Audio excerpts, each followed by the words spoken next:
প্রজনন মৌসুমে কি করে মাছ উপরে উঠে আসে দেখেন। এটি হচ্ছে আমাদের ঘের, এখান থেকে স্রোত যাচ্ছে আর এই স্রোতে এভাবেই মাছ উপরে উঠে আসছে। আমি আরও কিছু ভিডিও আপনাদের দেখাবো মাছগুলো কি করে উপরের দিকে উঠে আসে দেখেন। এরা কিন্তু স্রোতের কাছে যাবে এবং সেখানে ডিম ছাড়বে এবং সেখান থেকে বাচ্চা বের হবে। অবশ্য এইগুলো অন্যরা হয়তো ধরে নিয়ে যাবে। ওই যে দেখেন এভাবেই উপরে উঠে আসছে হেঁটে।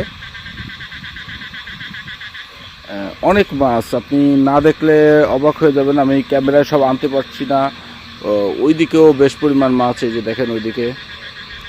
হ্যাঁ, এই যে নেটে দেখেন কয়েকটি আটকা পড়েছে নেটের ভিতরে, এই যে আবার ওই যে নেমে যাচ্ছে।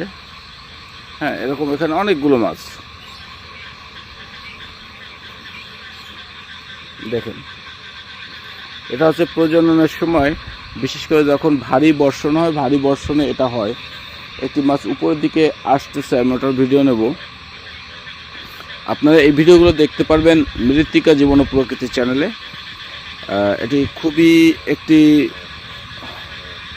ভালো বিষয় যে মাছগুলো সুস্থ আছে, এভাবে উপরে উঠে যাবে।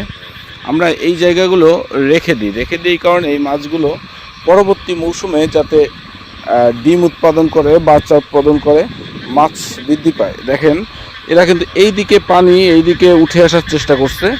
অলরেডি অনেক মাছ এখানে কিন্তু উঠে আসছে। এভাবেই কিন্তু এই মৌসুমে মাছ বেড়ে ওঠে। কিন্তু দুর্ভাগ্যক্রমে হলেও সত্য, অনেকেই এই মাছগুলো ধরে খেয়ে ফেলবে। এটা হচ্ছে সবথেকে খারাপ দিক। আর কই মাছ এই সমস্ত জায়গায় হেঁটে চলে যাবে।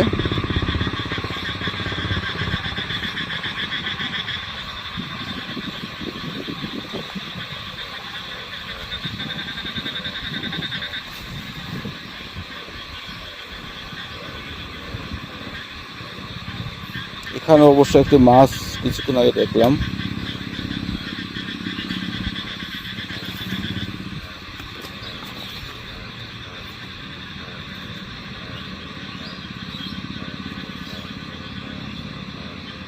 এভাবে উপরে উঠে আসবে, এরপরে এই মাছগুলো ডিম দিবে।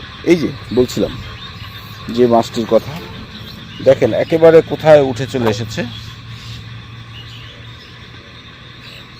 নিশ্চয়ই দেখতে পাচ্ছেন আপনারা এই মাছটি কোথায় চলে এসেছে। এভাবেই মাছগুলো চলে আসে এবং একটা পর্যায়ে ভূমিতে যেখানে পানি দেখা যায় সেখানে চলে যায়। একেবারে এই জাতীয় লাইভ প্রোগ্রামগুলো আপনারা আমাদের মৃত্তিকা জীবন ও প্রকৃতি চ্যানেল দেখতে পারবেন। তাই যারা গ্রামের দৃশ্য দেখতে চান তারা অবশ্যই আমাদের চ্যানেলটি সাবস্ক্রাইব করবেন। ইউটিউব, টিকটক, ইনস্টাগ্রাম এবং ফেসবুকে মৃত্তিকা জীবন ও প্রকৃতি নামে আমাদের ভিডিওগুলো আপলোড করা হয়। অবশ্যই আপনারা এই আমাদের চ্যানেলটা অবশ্যই দেখবেন। সবাইকে ধন্যবাদ।